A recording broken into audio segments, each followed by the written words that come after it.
What's up, everyone? Today I want to be showing you some of my racing games collection, mainly from Codemasters.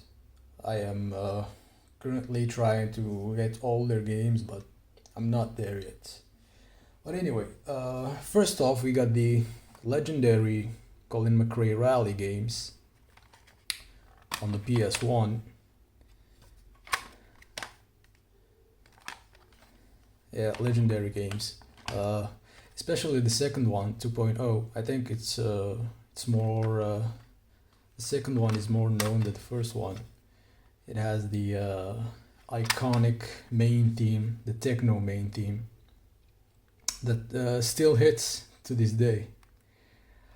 Uh, Next we got Toka 2 touring cars.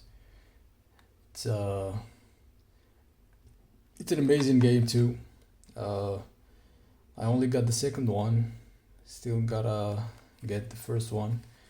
But this one is the best and one of my all-time favorite actually. I really enjoy, even now I enjoy playing it on the PS1.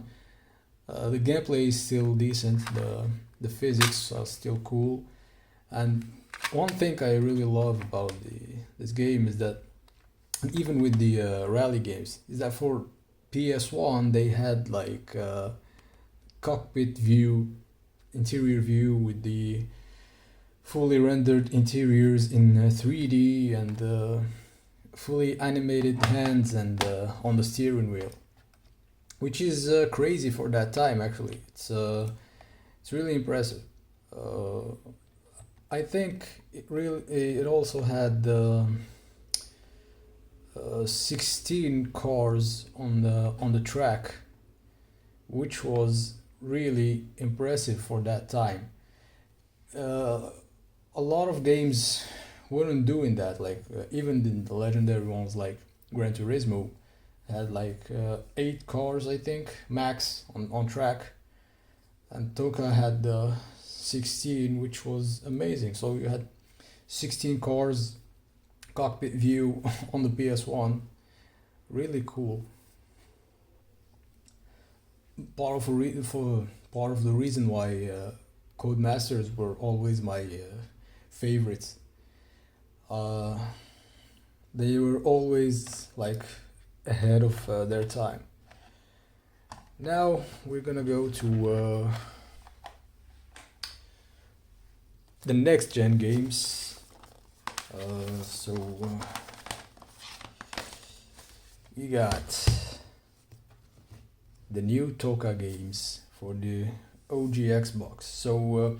They rebranded the series from Toka Touring Cars to Toka Race Driver. And yeah, amazing games too.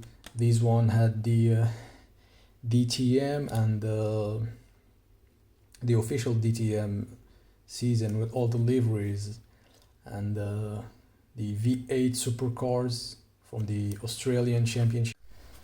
I think the German version of this game was named DTM Race Driver. And the Australian version was named V8 Supercars Driver, Race Driver. But they had the name of the championship highlighted on the box for each region.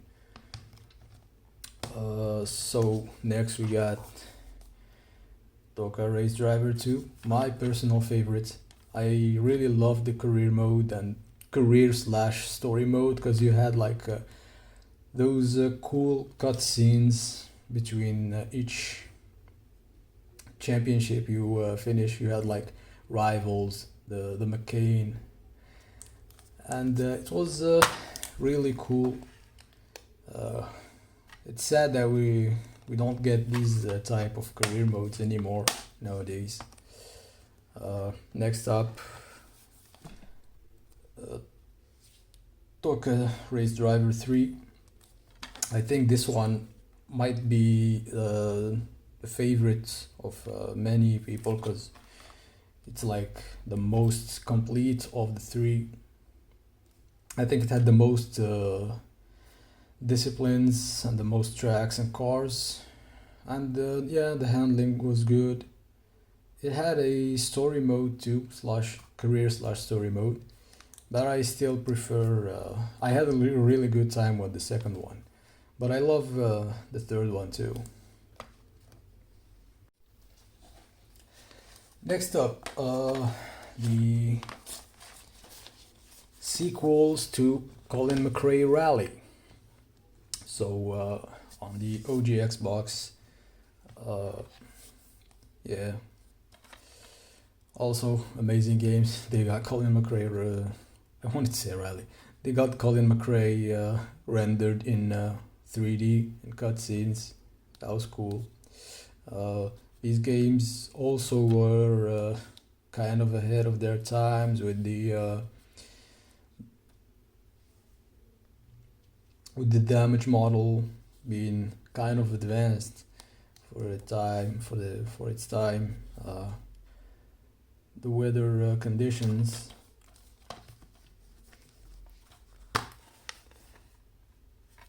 Yeah, amazing game. I didn't play this one as much as the others. Uh, Now we got Colin McRae 4. Actually, I have the I have this picture that was like included here. I've put it here so we don't see the original cover, but it contains the Xara too, the Citroen Xara. It's this one actually. This cover is iconic. You might have seen it. So yeah, these were yearly releases, I think. So they were pretty much kind of the same game with each time the small improvements, but the each season has like the official cars of the season of the year, like Colin McRae Rally 2005 had all the liveries of the championship, the WRC.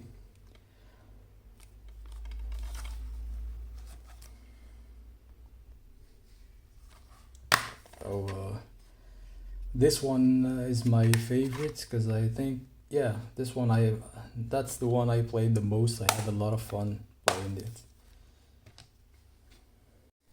Now we enter what I consider to be the golden age of Codemasters. We got Race Driver Grid, legendary game, still loved by the fans and considered to be the best grid game. Which was a reboot slash rebrand of the Toka series. The last game was named Toka Race Driver, so they kept the Race Driver name and renamed it Grid. This one is a fan favorite. I think everyone agrees that this is the best of the series, of the Grid series, even though it kinda aged in the handling, but the career mode was amazing and it was really diverse. Actually, they had a lot of disciplines. Uh, the drive-in was more accessible than before, but still was a lot of fun. They added drifting. They added a lot of new locations and disciplines. It was cool. I still play it to this day, and still have a lot of fun in it. Next, we got the sequel, Grid 2. This one was I really love it actually. It was a bit controversial, not as controversial as this one, but still amazing. The graphics still looks mind blowing. Last time I was doing a little short that you can check on my channel of the game, and I was really impressed by how good it still looks like. you really can't tell that it's a. I mean, you can tell it's a 360 game, but still for a 360 game, it really had great graphics, great effects and detail. Although this one doesn't have the cockpit view, which was unfortunate. But yeah, still a lot of fun. Next we got the Grid Autosports. This one was a bit controversial because I think because it released really shortly after Grid 2, like I think 13 months, if I don't say shit. Yeah, I think it released shortly after, like a year or something after the second one, and it got rid of a lot of disciplines and a lot of locations, and only focused on the motorsport side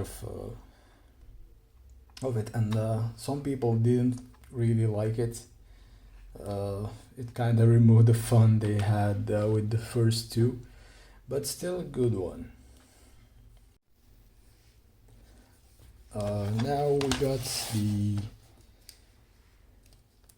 sequel to the Colin McRae Rally games.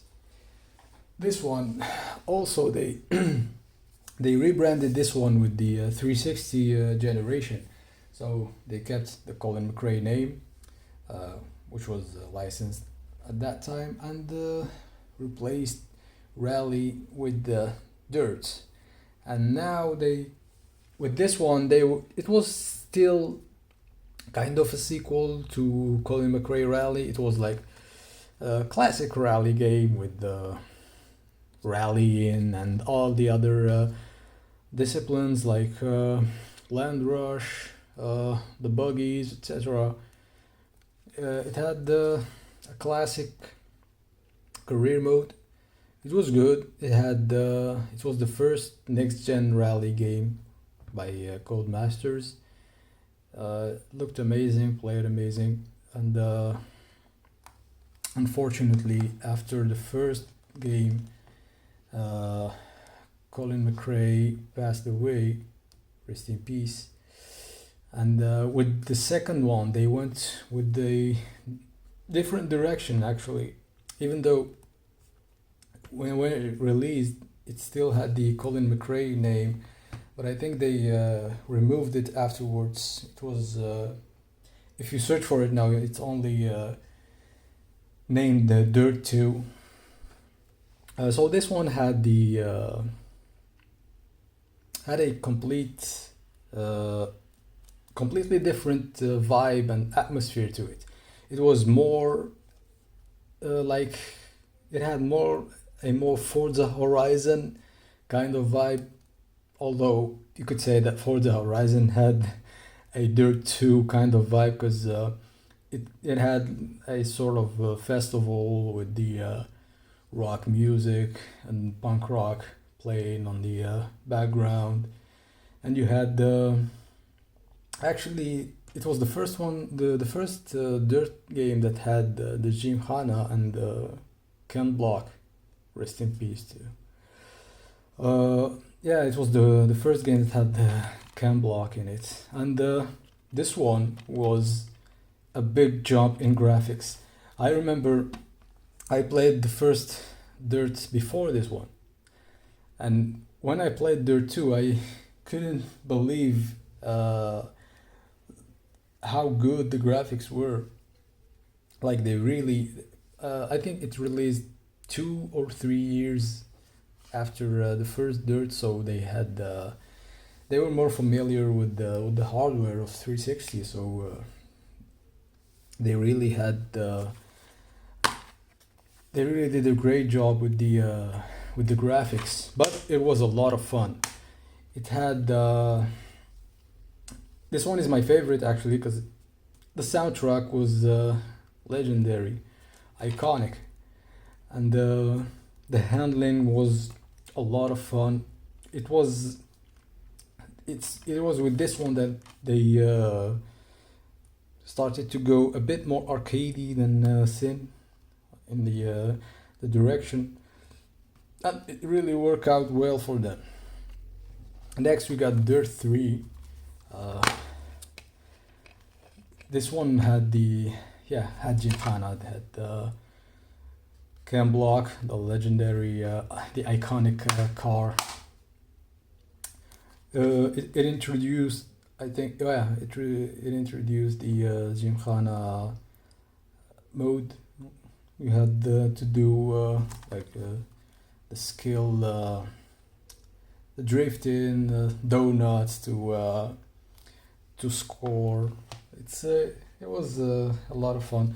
Amazing graphics too, and amazing, really fun handling and soundtrack. So for me, it's a flawless trilogy. And next up, we got a really underrated game, in my opinion, Dirt Showdown, released shortly after Dirt 3. So it was kind of a DLC, standalone DLC of Dirt 3, because it had the same handling, the same graphics, but this game was really different in the approach, because they had Destruction Derby, they had a lot of muscle cars, the nitros. It was a full arcade game. It was chaotic. It was a lot of fun. It was explosive. I really loved the game. Also, with all these like all Codemasters games of that era, the soundtrack was amazing. Before we go to the next gen, there is a game that I don't think it was made by Codemasters, but it was published by them. Fuel. It's a cool game. I mean, I don't know if you guys remember it. I mean, it was good. It had some problems. It wasn't perfect, but it was still fun. It was like a Mad Max slash Motorstorm kind of game. It had an open world where you could. It was all off-road racing. That's a cool one. I like it. Unfortunately, I don't have the F1 games yet. I still have to get them. Next, we got Grid 2019. This game was the reboot of the Grid series, because it went on a hiatus after Autosports. I think Autosports released in 2013 or 2014. And after that, they went on a hiatus, so they had like 5 years or so to and they came back with the reboot. I like this game. I was glad that Grid was back, even though it wasn't perfect. The career mode wasn't as great, as in-depth as the previous ones, but it was still a lot of fun. Graphics were amazing. The handling was cool. It was a big improvement over the previous ones with the next gen technology and all, but a lot of people didn't enjoy the fact that it only had racing. Like all you did was racing. Like the fun side of Grid was doing all the different disciplines, the drifting. This game didn't even have drifting, and the online side of it didn't have a big online community, so yeah, it wasn't very popular online. Maybe in its first year or first few months, but it didn't last long. But still, a lot of fun in solo. So And next we got the Grid Legends, one of my favorite actually in the series. I don't know if I may rank it before. I rank it above 2019 and Autosport. That's for sure. They brought back a kind of sort of uh, classic career mode. They also added a story mode, which were separate from each other. You had like the story mode and the career mode. They were separated. Would have liked to have them mixed between them, just like the Toka series, where you had your championships and the cutscenes, the story cutscenes between them. But they went with the story mode, kind of like the F1 games, the last F1 games after the EA acquisition, which had the story mode. You watch a long cutscene and then you play some segments with objectives to do. It was cool, but nothing really in depth or interesting. This one is still sealed because I have it on digital, so I never opened it. But I spent a lot of time with this game, and it's unfortunate that it released in a an odd time, worst time possible, because it released like few weeks or months or a month before Gran Turismo 7, long awaited game. So really bad timing on EA's part for publishing it, for releasing it in that time. So it really went under the radar, and as a consequence, I don't think we'll ever see a new Grid game ever again, which is sad. Because Codemasters now are just after the EA acquisition. I think they are kind of gone, which is sad. Next up, we got the return of the Dirt series in 2015 with a legendary Dirt Rally. With this title, they went back to their simulation roots, and it was a really amazing simulator, rally simulator. I actually have the Legend edition, which includes a Blu-ray of a documentary about Colin McRae, rally legend.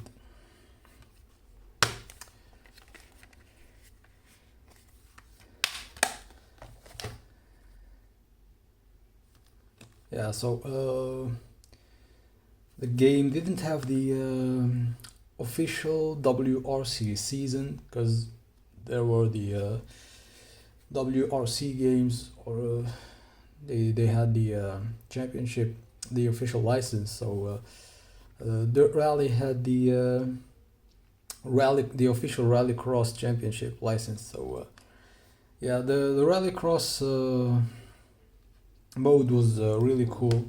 The career mode was amazing. It was a good career mode actually. It had the team management, and it was a bit in depth on how you manage your budget and team. It was cool. Next up, we got the Rally 2.0, my favorite of the next gen ones. They named it Rally 2.0, just like the original one. So that's a cool.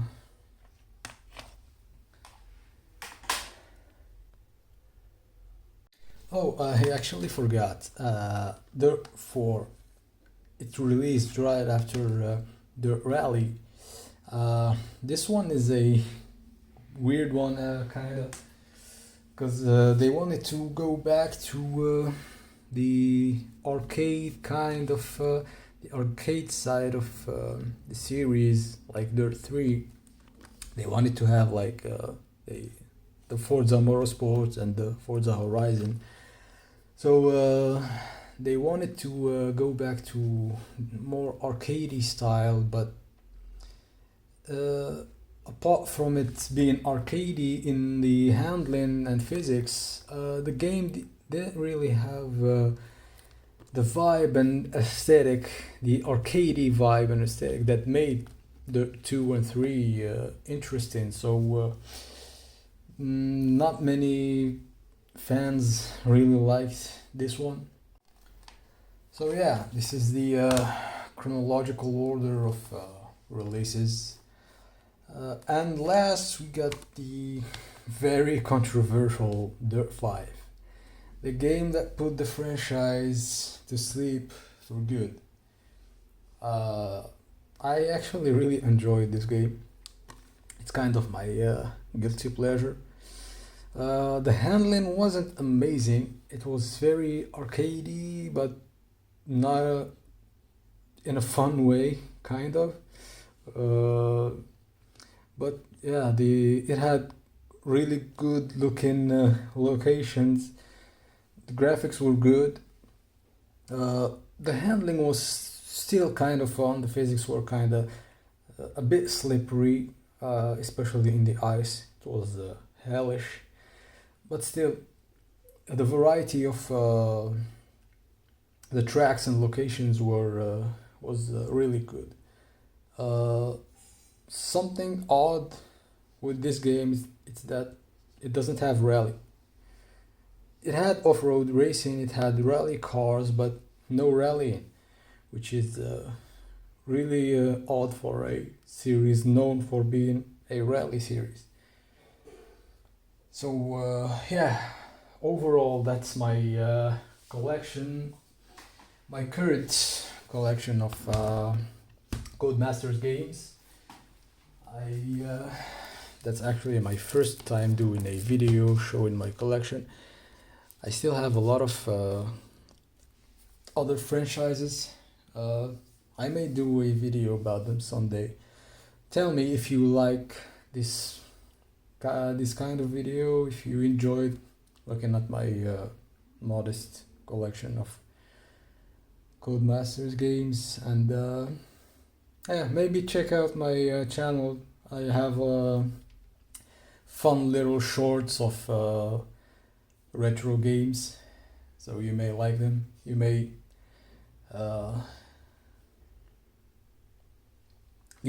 find a game you enjoyed on the 360 or the OG Xbox, or so yeah. If you liked the video, leave a like and maybe subscribe and check out my shorts. I am thinking of maybe start doing some video reviews on the retro racing games that I love. And if you have any suggestion or feedback, you're welcome to tell me in the comments.